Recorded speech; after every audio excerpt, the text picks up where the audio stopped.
ಗಿಡಗಳನ್ನು ನೆಡುವುದು ಎಷ್ಟು ಮುಖ್ಯವೋ ಹಾಗೆ ಪಾಲನೆ ಪೋಷಣೆ ಮಾಡುವುದು ತುಂಬಾ ಅವಶ್ಯಕವಾಗಿದ್ದು, ಗಿಡ ಮರಗಳು ಭೂಮಿಯ ರಕ್ಷಾ ಕವಚವಾಗಿರುತ್ತದೆ.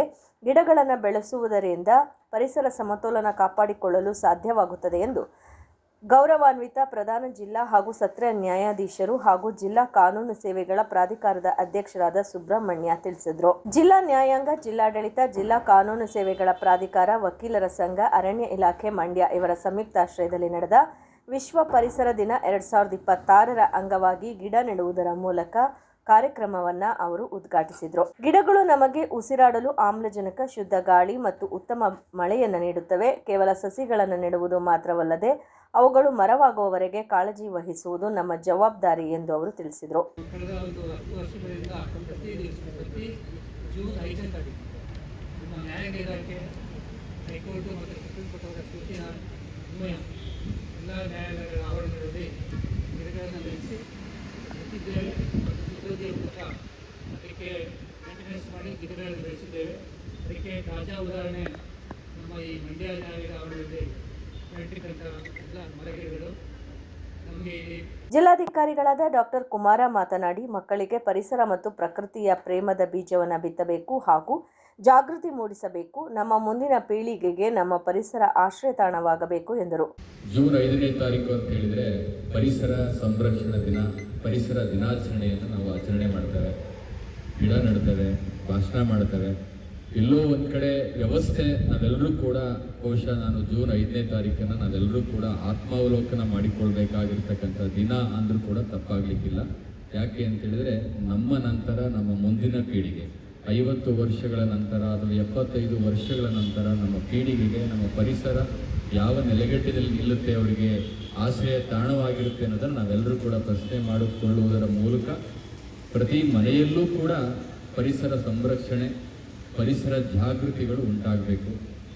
ನಾವು ಮನುಷ್ಯನಾಗಿ ಹುಟ್ಟಿದ ಮೇಲೆ ಎಲ್ಲ ಋಣವನ್ನೂ ತೀರಿಸ್ತೇವೆ ಅಂತ ಹೇಳ್ತೇವೆ. ತಾಯಿ ಋಣ, ತಂದೆ ಋಣ, ಗುರು ಋಣ, ಎಲ್ಲ ಋಣಗಳನ್ನು ತೀರಿಸ್ತೇವೆ. ಆದರೆ ಪ್ರಕೃತಿಯ ಋಣವನ್ನು ಯಾರೂ ಕೂಡ ತೀರಿಸ್ಲಿಕ್ಕೆ ಸಾಧ್ಯ ಇಲ್ಲ. ಆದರೆ ನಾವೇನಾದರೂ ಕೂಡ ಹುಟ್ಟಿದ್ದಕ್ಕೆ ಏನಾದರೂ ಋಣವನ್ನು ತೀರಿಸ್ತೇವೆ ಅನ್ನೋದಾದರೆ ತಾಯಿ ಋಣ ಎಷ್ಟು ಮುಖ್ಯನೋ, ತಂದೆಯ ಋಣ ಎಷ್ಟು ಮುಖ್ಯನೋ, ಪ್ರಕೃತಿಯ ಋಣವೂ ಕೂಡ ಅಷ್ಟೇ ಮುಖ್ಯ ಅಂತ ನಾನು ಭಾವಿಸ್ಕೊಳ್ತೇನೆ.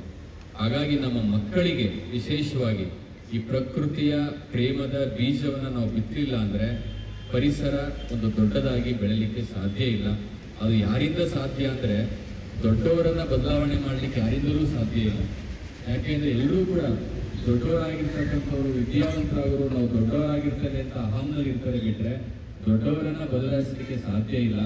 ಆದರೆ ಮಕ್ಕಳನ್ನು ಬದಲಾಯಿಸ್ಬೋದು. ಪ್ರತಿ ಮನೆಯಲ್ಲೂ ಕೂಡ. ಜಿಲ್ಲಾ ಪೊಲೀಸ್ ವರಿಷ್ಠಾಧಿಕಾರಿಗಳಾದ ಶೋಭಾರಾಣಿ ಮಾತನಾಡಿ, ಪರಿಸರ ಸಂರಕ್ಷಣೆ ಅಥವಾ ಗಿಡಮರಗಳನ್ನು ಬೆಳೆಸುವುದು ಒಂದು ದಿನಕ್ಕೆ ಸೀಮಿತವಾಗದೆ ಪ್ರತಿ ದಿವಸ ಪರಿಸರ ಸಂರಕ್ಷಣೆ ಮಾಡುವುದು ನಮ್ಮ ಕರ್ತವ್ಯ. ಶಾಶ್ವತವಾಗಿ ಮಕ್ಕಳಲ್ಲಿ ಪರಿಸರದ ಅರಿವು ಮೂಡಿಸಬೇಕು ಹಾಗೂ ಪ್ಲಾಸ್ಟಿಕ್ ಬಳಕೆಯನ್ನು ನಿಯಂತ್ರಿಸಬೇಕು ಎಂದು ತಿಳಿಸಿದರು.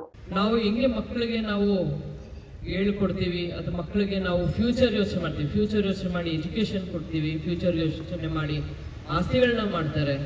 ಆದರೆ ನಾವು ಫ್ಯೂಚರ್ ಯೋಚನೆ ಮಾಡಿ ಮಕ್ಕಳಿಗೆ ಮರವನ್ನು ಬೆಳೆಸೋದು, ಗಿಡವನ್ನು ನೆಡುವಂಥ ಒಂದು ಕಾರ್ಯಕ್ರಮ ಮಾಡಬೇಕು. ಮತ್ತು ಈ ದಿವಸಕ್ಕೆ ಒಂದು ದಿವಸ ಸೀಮಿತ ಆಗದೆ ಪ್ರತಿ ದಿವಸನೂ ಮಕ್ಕಳಲ್ಲಿ, ಅದರಲ್ಲೂ ಶಾಶ್ವತವಾಗಿ ಮಕ್ಕಳಲ್ಲಿ ಈ ಒಂದು ಅರಿವನ್ನು ಮೂಡಿಸ್ಬೇಕು. ಆ್ಯಕ್ಚುಲಿ ಇಂಥ ಒಂದು ಕಾರ್ಯಕ್ರಮಕ್ಕೆ ಶಾಲಾ ಮಕ್ಕಳನ್ನು ಸಹ ಇನ್ವಾಲ್ವ್ ಮಾಡಿಕೊಂಡ್ರೆ ತುಂಬ ಒಳ್ಳೇದನ್ಸುತ್ತೆ.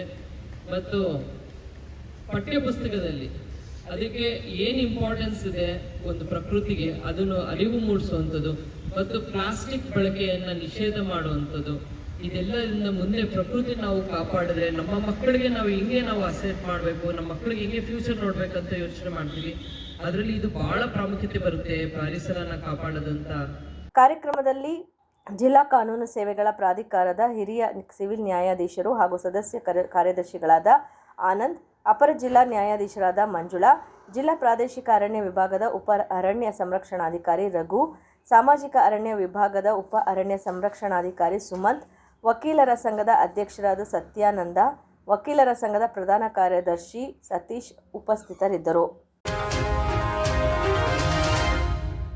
ರಾಜ್ಯದಲ್ಲಿ ಏಕರೂಪ ಸಮಾನ ಶಿಕ್ಷಣ ಜಾರಿ ಸೇರಿದಂತೆ ವಿವಿಧ ಬೇಡಿಕೆಗಳ ಈಡೇರಿಕೆಗೆ ಆಗ್ರಹಿಸಿ ಜೂನ್ 6ರಂದು ಇಂಡ್ವಾಳು ಪಂಚಾಯಿತಿ ಆವರಣದಿಂದ ಜೆಸಿ ವೃತ್ತದವರೆಗೆ ಪಂಜಿನ ಮೆರವಣಿಗೆ ಮಾಡಲಾಗುವುದು ಎಂದು ಜಿಲ್ಲಾ ರೈತ ಸಂಘದ ಜಿಲ್ಲಾಧ್ಯಕ್ಷ ಇಂಡ್ವಾಳು ಚಂದ್ರಶೇಖರ್ ತಿಳಿಸಿದರು. ಸುದ್ದಿಗೋಷ್ಠಿಯಲ್ಲಿ ಮಾತನಾಡಿದ ಅವರು, ಜಿಲ್ಲೆಯ ಎಸ್ಡಿಎಂಸಿ ಸಂಘದ ಸಹಕಾರದೊಂದಿಗೆ ರಾಜ್ಯಾದ್ಯಂತ ಏಕರೂಪ ಸಮಾನ ಜಾರಿಗೆ ಆಗ್ರಹಿಸಿ ಜಿಲ್ಲೆಯಲ್ಲಿ ಏಪ್ರಿಲ್ 11ರಿಂದ ಜೂನ್ 4ರವರೆಗೆ 55 ದಿನಗಳ ಕಾಲ 1295 ಕಿಲೋಮೀಟರ್ಗೂ ಹೆಚ್ಚು ಪಾದಯಾತ್ರೆ ನಡೆಸಲಾಗಿದೆ ಎಂದರು. ನಾಳೆ ಜೂನ್ 6ನೇ ತಾರೀಕು ಇಂಡೋಳ್ ಪಂಚಾಯಿತಿಯಿಂದ ಪಂಜಿನ ಮೆರವಣಿಗೆ ಇಟ್ಕೊಂಡಿದ್ದೀವಿ. ಅದ್ರ ಬಗ್ಗೆ ಪತ್ರಿಕಾಗೋಷ್ಠಿ ಮಾಡ್ತಾಯಿದ್ದೀವಿ. ಕಾರಣ ಇಷ್ಟೇ, ನಾವು ಏಪ್ರಿಲ್ 11ನೇ ತಾರೀಕಿಂದ ಜೂನ್ 4ನೇ ತಾರೀಕುವರೆಗೂ 55 ದಿವಸ ಏನು ಇಡೀ ಜಿಲ್ಲೆಯಾದ್ಯಂತ ಪಾದಯಾತ್ರೆ ಮಾಡಿ ಗ್ರಾಮೀಣ ಜನಕ್ಕೆ ಅರಿವು ಮೂಡಿಸಿದ್ದೀವಿ. ಕಾರಣ ಇಷ್ಟೇ, ಎಲ್ಲ ಶಾಲೆಯಲ್ಲೂ ಇಡೀ ರಾಜ್ಯಾದ್ಯಂತ ಏಕರೂಪ ಸಮಾನ ಶಿಕ್ಷಣ ಬೇಕು.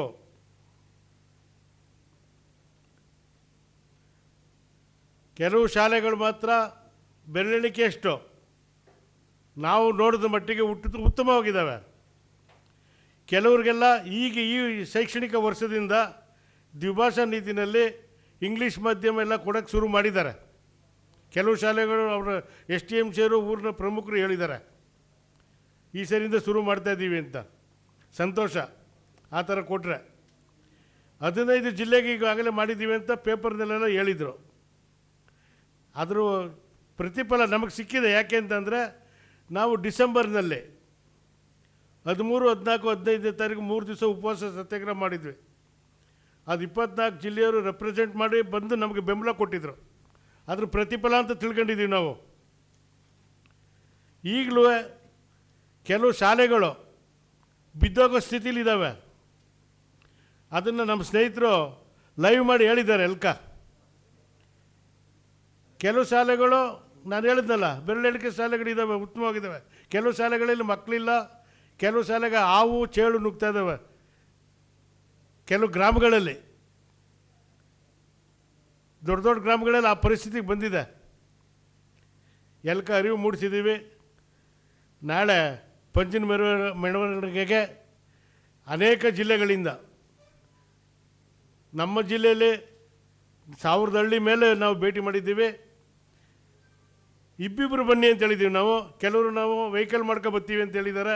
ಸಂತೋಷ. ಬಂದರೆ ನಾವು 3ರಿಂದ 4 ಸಾವಿರ ಎಕ್ಸ್ಪೆಕ್ಟ್ ಮಾಡ್ತಾಯಿದ್ದೀವಿ, ನಿರೀಕ್ಷೆ ಮಾಡ್ತಾಯಿದ್ದೀವಿ ಬರ್ಬೋದು ಅಂತ. ಪಂಜಿನ ಮೆರವಣಿಗೆ ನಮ್ಮ ಇಂಡ್ವಾಳ್ ಗ್ರಾಮದಿಂದ ಮಂಡ್ಯ ಜೆಸಿ ವೃತ್ತದವರೆಗೂ ಪಂಜಿನ ಮೆರವಣಿಗೆ ಇರುತ್ತೆ. ಗೋಷ್ಠಿಯಲ್ಲಿ ಉಪಾಧ್ಯಕ್ಷ ಶಿವಳ್ಳಿ ಚಂದ್ರಶೇಖರ್, ಸಾರಥಿ ಕೃಷ್ಣೇಗೌಡ, ತೇಜಸ್ ಗೌಡ, ಹುಬ್ಬಳ್ಳಿ ರವಿಚಂದ್ರ, ಹಾವೇರಿಯ ಮಲ್ಲಣ್ಣಗೌಡ, ಧನುಷ್ ಗೌಡ ಇದ್ದರು. ಮುಖ್ಯಮಂತ್ರಿ ಡಿಕೆ ಶಿವಕುಮಾರ್ ನೇತೃತ್ವದ ಸರ್ಕಾರದಲ್ಲಿ ಬಿಜೆಡ್ ಜಮೀರ್ ಅಹಮದ್ ಅವರಿಗೆ ಸಚಿವ ಸ್ಥಾನ ನೀಡಬೇಕು ಎಂದು ಭೀಮಸೇನೆ ಕರ್ನಾಟಕ ರಾಜ್ಯ ಸಂಘಟನಾ ಕಾರ್ಯದರ್ಶಿ ನೂರ್ ಅಹಮದ್ ಒತ್ತಾಯಿಸಿದರು. ಸುದ್ದಿಗೋಷ್ಠಿಯಲ್ಲಿ ಮಾತನಾಡಿದ ಅವರು, ಸಾಮಾಜಿಕ ನ್ಯಾಯ, ಸಮಾನತೆ ಮತ್ತು ಹಿಂದುಳಿದ ಅಲ್ಪಸಂಖ್ಯಾತ ಸಮುದಾಯಗಳ ರಾಜಕೀಯ ಪ್ರಾತಿನಿಧ್ಯ ಬಲಪಡಿಸಲು ಜಮೀರ್ ಅಹಮದ್ ಖಾನ್ ರವರಿಗೆ ಸಚಿವ ಸ್ಥಾನ ನೀಡಬೇಕೆಂಬ ಸಾರ್ವಜನಿಕ ಅಭಿಪ್ರಾಯ ಬಲಗೊಳ್ಳುತ್ತಿದೆ ಎಂದರು. ಕರ್ನಾಟಕದ ರಾಜ್ಯ ನೂತನ ಮುಖ್ಯಮಂತ್ರಿ ಡಿ.ಕೆ. ಶಿವಕುಮಾರ್ ಅವರಿಗೆ ಅಭಿನಂದನೆಗಳು. ವಿಷಯ ಏನಂತ ಹೇಳಿದರೆ, ಇವಾಗ ಇದೇ ತಿಂಗಳು 3ನೇ ತಾರೀಕಿಗೆ ಏನು ಹೊಸ ಸರ್ಕಾರ ಆಯಿತು, ಅದರಲ್ಲಿ ಬಿಜೆಡ್ ಜಮೀರ್ ಅಹಮದ್ ಸಾಹೇಬರಿಗೆ ಮೊದಲನೇ ಪಟ್ಟಿನಲ್ಲಿ ಮಂತ್ರಿ ಸ್ಥಾನ ನೀಡ್ತಾರೆ ಅಂತ ನಮಗೆ ನಿರೀಕ್ಷೆ ಇತ್ತು. ಆದರೆ ಆ ಥರ ಆಗಿಲ್ಲ.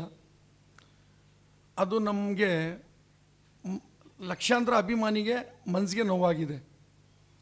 ಜಮೀರ್ ಅಹಮದ್ ಅವರು 2023ನೇ ಚುನಾವಣೆಯಲ್ಲಿ ಅವ್ರ ಕ್ಷೇತ್ರ ಬಿಟ್ಟು ಇಡೀ ರಾಜ್ಯ ಪ್ರವಾಸ ಮಾಡಿದ್ದಾರೆ.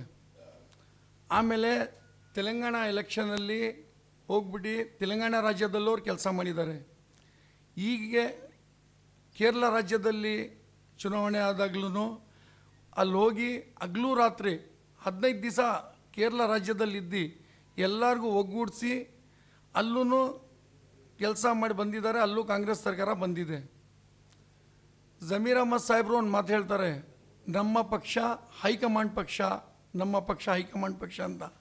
ನಾವು ಇವತ್ತು ಈ ಮಾಧ್ಯಮದ ಮುಖಾಂತರ ಹೈಕಮಾಂಡ್ಗೆ ಮತ್ತು ರಾಜ್ಯ ಸರ್ಕಾರಕ್ಕೆ ಏನು ಹೇಳೋಕ್ಕೆ ಇಷ್ಟಪಡ್ತೀವಿ ಅಂತ ಹೇಳಿದ್ರೆ, ಅತಿ ಶೀಘ್ರದಲ್ಲಿ BZ ಜಮೀರ್ ಅಹ್ಮದ್ ಸಾಹೇಬ್ರನ್ನ ಮಂತ್ರಿ ಸ್ಥಾನ ನೀಡಿ ಗೌರವಿಸಿ ಅಂತ ಕೇಳಿಕೊಳ್ತೇನೆ. ಗೋಷ್ಠಿಯಲ್ಲಿ ಸಂಘಟನೆಯ ರಾಜ್ಯಾಧ್ಯಕ್ಷ ಪ್ರಸನ್ನ, ಜಿಲ್ಲಾಧ್ಯಕ್ಷ ಉಮಾಪತಿ, ರಿಜ್ವಾನ್ ಪಾಷಾ, ಹನೀಫ್, ರಜನಿ ಇದ್ದರು. ನಾನ್ UGCಯ 1500 ಅತಿಥಿ ಉಪನ್ಯಾಸಕರುಗಳಿಗೆ ಪರ್ಯಾಯವಾಗಿ ಶೈಕ್ಷಣಿಕ ಸಂಯೋಜಕರ ಹುದ್ದೆ ನೀಡುವ ನಿರ್ಣಯದ ಹೆಜ್ಜೆ ಇಟ್ಟ ನಿಕಟಪೂರ್ವ ಮುಖ್ಯಮಂತ್ರಿ ಸಿದ್ದರಾಮಯ್ಯಗೆ ಸರ್ಕಾರಿ ಪದವಿ ಕಾಲೇಜುಗಳ ಅತಿಥಿ ಉಪನ್ಯಾಸಕರ ರಾಜ್ಯ ಸಮನ್ವಯ ಸಮಿತಿಯ ರಾಜ್ಯ ಪ್ರಧಾನ ಕಾರ್ಯದರ್ಶಿ BS ನಾಗರಾಜು ಧನ್ಯವಾದ ತಿಳಿಸಿದರು. ಸುದ್ದಿಗೋಷ್ಠಿಯಲ್ಲಿ ಮಾತನಾಡಿದ ಅವರು, UGC ಮಾನದಂಡ ಅನುಸರಿಸಿ ಅತಿಥಿ ಉಪನ್ಯಾಸಕರ ಆಯ್ಕೆ ನಡೆಸುವಂತೆ ನ್ಯಾಯಾಲಯದ ತೀರ್ಪು ಬಂದ ನಂತರ ದಶಕಗಳ ಕಾಲ ಸೇವೆ ಸಲ್ಲಿಸಿದ ಸಾವಿರಾರು ಅತಿಥಿ ಉಪನ್ಯಾಸಕರು ಕೆಲಸ ಕಳೆದುಕೊಳ್ಳುವಂತಾಗಿತ್ತು. ಈ ಸಂಬಂಧ ರಾಜ್ಯದ ವಿವಿಧೆಡೆ ಹೋರಾಟ ನಡೆಸಲಾಗಿತ್ತು ಎಂದರು. ಶಾಸಕರ ಸಮ್ಮೇಳನದಲ್ಲಿ ಪದವೀಧರರ ಕ್ಷೇತ್ರದ ವಿಧಾನ ಪರಿಷತ್ ಸದಸ್ಯರ ನೇತೃತ್ವದಲ್ಲಿ ರಾಜ್ಯ ಮಟ್ಟದ ಸಮಾಲೋಚನೆ ನಡೆಸಿ ಬೇಡಿಕೆಗಳನ್ನು ಈಡೇರಿಸುವಂತೆ ಸರ್ಕಾರಕ್ಕೆ ಒತ್ತಡ ಹಾಕಲಾಗಿತ್ತು. ಎಲ್ಲ ಪ್ರಯತ್ನಗಳ ಫಲವಾಗಿ ನಾನ್ UGC ಅತಿಥಿ ಉಪನ್ಯಾಸಕರ ಸೇವಾ ಜ್ಯೇಷ್ಠತೆಯ ಮಾನದಂಡ ಅನುಸರಿಸಿ ಸೇವೆಯಲ್ಲಿ ಬಳಸಿಕೊಳ್ಳಲು ಗೌರವಧನ ನಿಗದಿಪಡಿಸಿ ಆರ್ಥಿಕ ಅನುಮೋದನೆ ನೀಡಿ ಪ್ರಸಕ್ತ ಸಾಲಿನಿಂದ ಅನ್ವಯವಾಗುವಂತೆ ತೀರ್ಮಾನದ ಹೆಜ್ಜೆ ಇಡಲಾಗಿದೆ ಎಂದು ಹರ್ಷ ವ್ಯಕ್ತಪಡಿಸಿದರು. ಹಾಲಿ ಮುಖ್ಯಮಂತ್ರಿ DK ಶಿವಕುಮಾರ್ ಅವರು ದಶಕಗಳ ಸೇವೆ ಸಲ್ಲಿಸುತ್ತಾ ಬಂದ ಅತಿಥಿ ಉಪನ್ಯಾಸಕರುಗಳ ಸೇವೆ ಗಮನದಲ್ಲಿಟ್ಟು ಉದ್ಯೋಗ ಭದ್ರತೆ, 7ನೇ ವೇತನ ಆಯೋಗದ ಶಿಫಾರಸನ್ವಯ ಗೌರವಧನ ಹೆಚ್ಚಳ, ನಿವೃತ್ತಿ ನಂತರ ನೀಡುವ ಇಡೀ ಗಂಟನ್ನ ಸೇವಾ ವರ್ಷ ಆಧಾರದಲ್ಲಿ ಕನಿಷ್ಠ 25 ಲಕ್ಷ ನೀಡುವ ನಿರ್ಧಾರ ಕೈಗೊಂಡು ಅತಿಥಿ ಉಪನ್ಯಾಸಕರ ಬಹುಮುಖ್ಯ ಬೇಡಿಕೆಯಾದ ಸೇವಾ ಸಕ್ರಮಾತಿ ಮಾಡುವ ಮೂಲಕ ಇತಿಹಾಸ ನಿರ್ಮಿಸಬೇಕು ಎಂದು ಮನವಿ ಮಾಡಿದರು. ಇಂದಿನ ಒಂದು ಸರ್ಕಾರ 3 ವರ್ಷಗಳಲ್ಲಿ UGC ಗಳ ನಿಯಮಗಳ ಪ್ರಕಾರ ಅರ್ಹತೆಯನ್ನು ಹೊಂದಬೇಕು. ಹೊಂದಿಲ್ಲ ಅಂದ್ರೆ 3 ವರ್ಷಗಳ ನಂತರ ನಿಮ್ಮನ್ನ ಆ ಒಂದು ಅತಿಥಿ ಉಪನ್ಯಾಸಕರ ಹುದ್ದೆಯಿಂದ ನಿಮ್ಮನ್ನ ಪರಿಗಣಿಸಲೇ ಆಗೋದಿಲ್ಲ ಅಂತ ಹೇಳೋದನ್ನ ಒಂದು ಸರ್ಕಾರ ನೋಟಿಫಿಕೇಶನ್ ಮಾಡಿದೆ. ಅದರಂತೆ ಹಗ್ಗ ಜಗ್ಗಾಟಗಳು ನಡೆದು ಕೋರ್ಟ್ಗಳಿಗೆ ಒಂದಷ್ಟು ಹೋಗಿ ಕೊನೆಗೆ ಅದು ಯಾವುದೇ ರೀತಿ ಬದಲಾವಣೆ ಆಗದಾಗಿ ಎಲ್ಲ ಕ್ವಾಲಿಫೈಡ್ ಅನ್ನ ಮಾತ್ರ ತಗೋಬೇಕು, UGC ಅರ್ಹತೆ ಲೇಟೆಸ್ಟ್ PhD ಆಗಬೇಕವರನ್ನ ಕೈ ಬಿಡಬೇಕು ಅಂತ ಹೇಳಿ ಬಂತು. ಆ ಸಂದರ್ಭದಲ್ಲಿ ಹಲವು ವರ್ಷಗಳ ಕಾಲ ಅಂದ್ರೆ 25 ವರ್ಷಗಳ ಕಾಲ ಕೆಲಸ ಮಾಡಿದಂತ ಒಂದು ಬೀದಿ ಪಾಲಾದಂತ ಒಂದು ಸಂದರ್ಭದಲ್ಲಿ ಸಮನ್ವಯ ಸಮಿತಿ ನಿರಂತರ ಹೋರಾಟವನ್ನ 3 ಹಂತದಲ್ಲಿ ಮಾಡಿತು. ದಸರಾ ಸಂದರ್ಭದಲ್ಲಿ ಮೈಸೂರಲ್ಲಿ ಮಾಡಿತು, ಇನ್ನೆರಡು ಹಂತವನ್ನ ನಾವು ಬೆಂಗಳೂರಿನಲ್ಲಿ ಮಾಡಿದ್ವಿ. ಸೊ ಹಾಗಾಗಿ ಅದನ್ನ ಸಡನ್ ಆಗಿ ಸರ್ಕಾರ ಪರಿಗಣಿಸಿಲ್ಲ. ಆದ್ರೆ ನಿನ್ನೆ ಒಂದು ಆಶಾದಾಯಕವಾದಂತಹ ಬೆಳವಣಿಗೆಯನ್ನ ಮಾಡಿದೆ, ನೋಟಿಫಿಕೇಶನ್ ಮಾಡಿದೆ. 1,500 ಜನರಿಗೆ ನಾವು ಬೋಧಕೇತರ ಹುದ್ದೆಯಾದಂತಹ ಶೈಕ್ಷಣಿಕ ಸಂಯೋಜಕರ ಹುದ್ದೆಯನ್ನ ಕೊಡ್ತೀವಿ ಅಂತ ಹೇಳಿ ನಿನ್ನೆ ನೋಟಿಫಿಕೇಶನ್ ಅನ್ನ ಸರ್ಕಾರ ಅಧಿಕೃತವಾಗಿ ಮಾಡಿದೆ. ಸೊ ಈ ಸಂದರ್ಭದಲ್ಲಿ ಪ್ರಜಾಪ್ರಭುತ್ವದಲ್ಲಿ ಹೋರಾಟಗಳು ಸಹಜ, ಕಂಪ್ಲೀಟ್ ಆಗಿ ಒಂದಷ್ಟು ನ್ಯಾಯವನ್ನು ಒದಗಿಸಲಿ ಸರ್ಕಾರ. ಆದ್ರೆ ಒಂದಷ್ಟು ಪ್ರಮಾಣದ ತಾತ್ಕಾಲಿಕ ಒಂದಷ್ಟು ನೆರವನ್ನು ಕೊಡೋದಕ್ಕೆ ಸರ್ಕಾರ ಪ್ರಯತ್ನ ಪಟ್ಟಿರೋದಕ್ಕಾಗಿ ನಾವು ಒಂದು ಅಭಿನಂದನೆ ತಿಳಿಸ್ತಾ ಇದ್ದೀವಿ.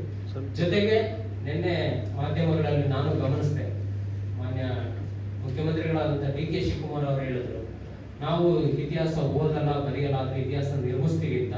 ನಮ್ಮ ಹೋರಾಟಗಳ ಒಂದು ಪರಿಸ್ಥಿತಿಯನ್ನ ಗಮನಿಸಿ ಅವರು ಇತಿಹಾಸ ನಿರ್ಮಿಸ್ಲಿ, ನಮ್ಮನ್ನೆಲ್ಲ ಕಾಯಂಗೊಳಿಸ್ಲಿ, ಆ ಮೂಲಕ ಒಂದು ಕರ್ನಾಟಕ ರಾಜ್ಯ ಶೈಕ್ಷಣಿಕವಾಗಿ ಸುಭಿಕ್ಷವಾಗಿರಲಿ ಅಂತೇಳಿ ನಾನು ಆಶಿಸ್ತೇನೆ. ಎಲ್ಲರಿಗೂ ನಮಸ್ಕಾರ.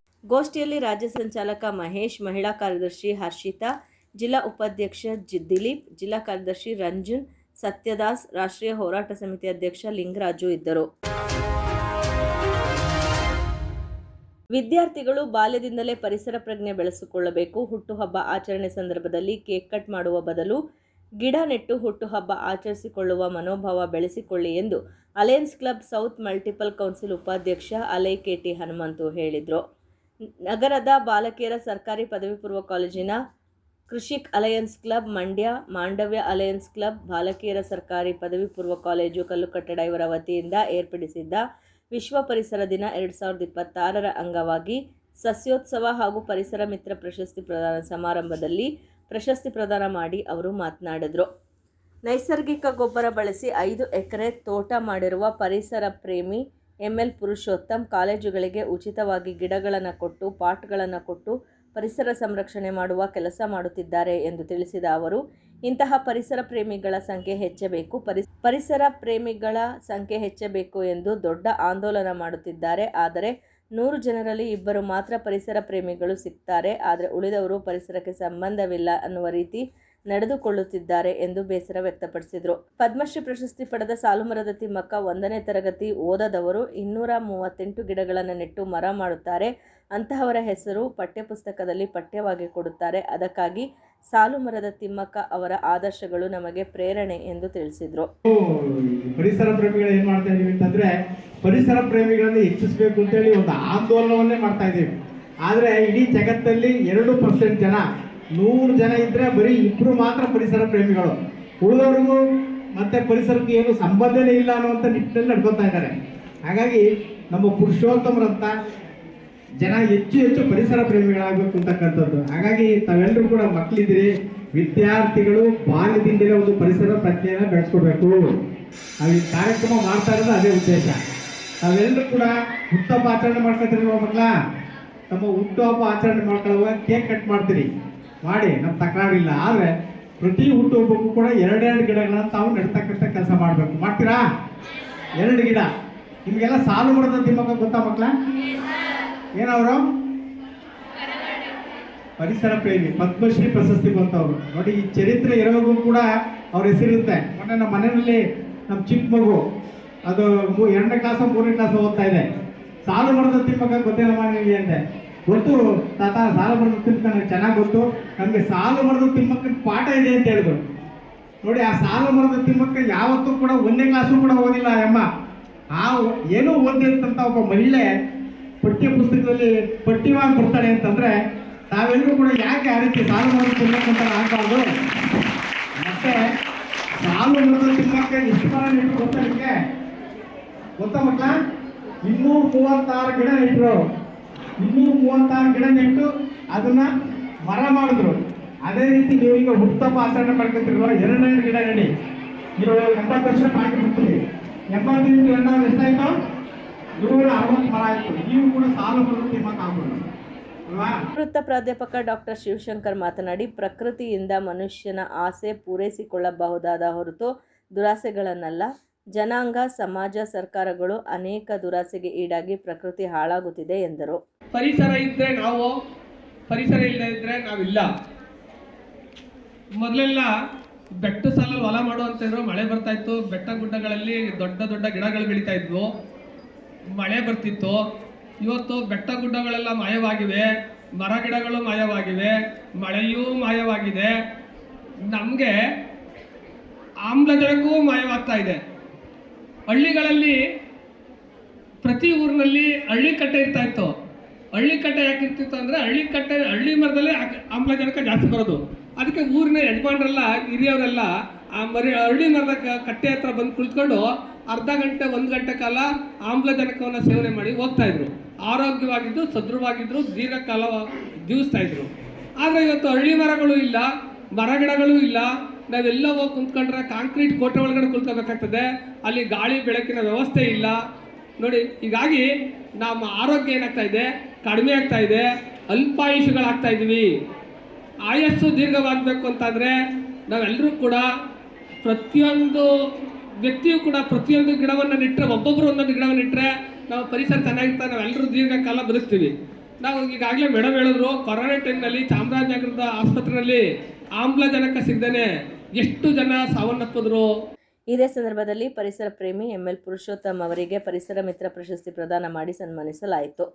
ರಾಜಶ್ರೀ ನಾಲ್ವಡಿ ಕೃಷ್ಣರಾಜ ಒಡೆಯರ್ ಅವರ ಜಯಂತಿ ಆಚರಣೆಯನ್ನು ಈ ಸಂದರ್ಭದಲ್ಲಿ ಮಾಡಲಾಯಿತು.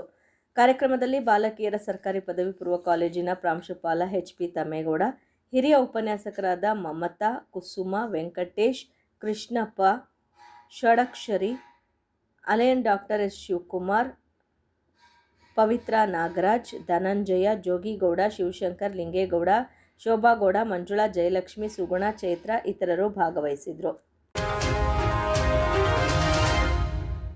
ಜ್ಞಾನಮುದ್ರಾ Vidyamandira, rotary, Bharathinagar central, Vidyavihar international school, Bharathinagar ಗ್ರಾಮ panchayat, inner wheel club, Toyota Kirloskar international club ಇವರ ಸಹಯೋಗದೊಂದಿಗೆ ಮಳವಳ್ಳಿ ಮತ್ತು ಮದ್ದೂರು ಮುಖ್ಯ ರಸ್ತೆಯಲ್ಲಿ ವಿಶ್ವ ಪರಿಸರ ದಿನದಂದು ಜಾಥಾ ಮತ್ತು ನೃತ್ಯದ ಮುಖಾಂತರ ಮಕ್ಕಳು ಗಮನ ಸೆಳೆದರು.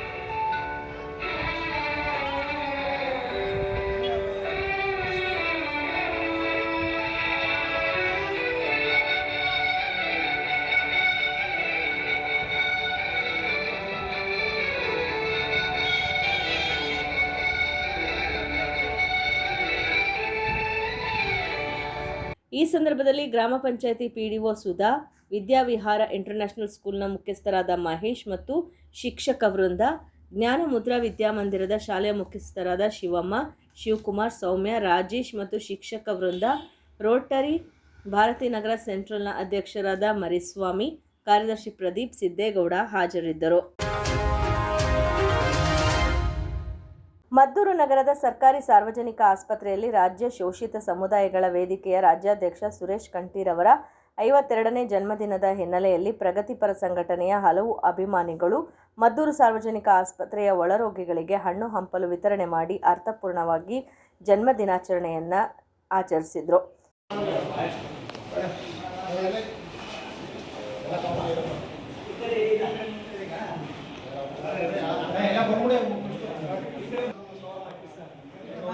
ಇವತ್ತು ನಮ್ಮ ಮಾಜಿ ಜಿಲ್ಲಾ ಪಂಚಾಯತಿ ಅಧ್ಯಕ್ಷರು ಸುರೇಶ್ ಕಂಠಿ ಅವರ ಒಂದು ಹುಟ್ಟುಹಬ್ಬದ ಅಂಗವಾಗಿ ನಮ್ಮ ಶೋಷಿತ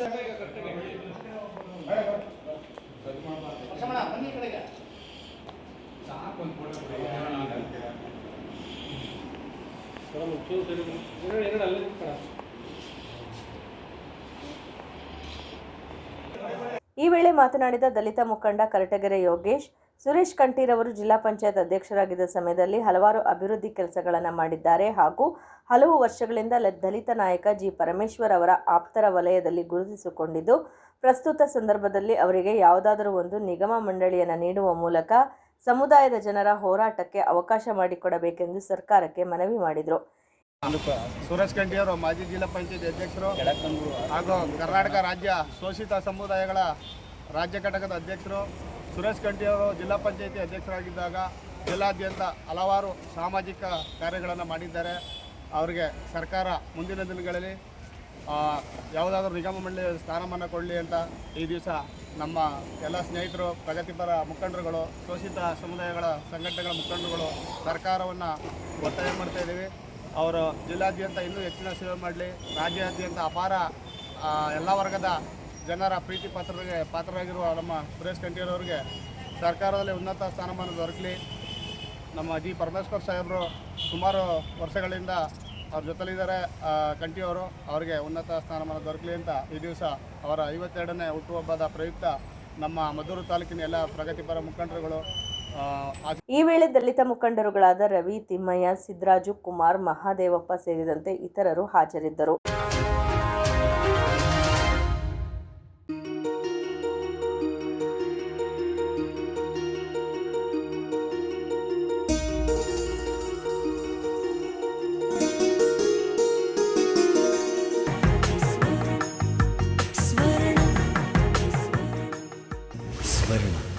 ಇದು ಬಾಂಧವ್ಯಗಳ ಬೆಸುಗೆ,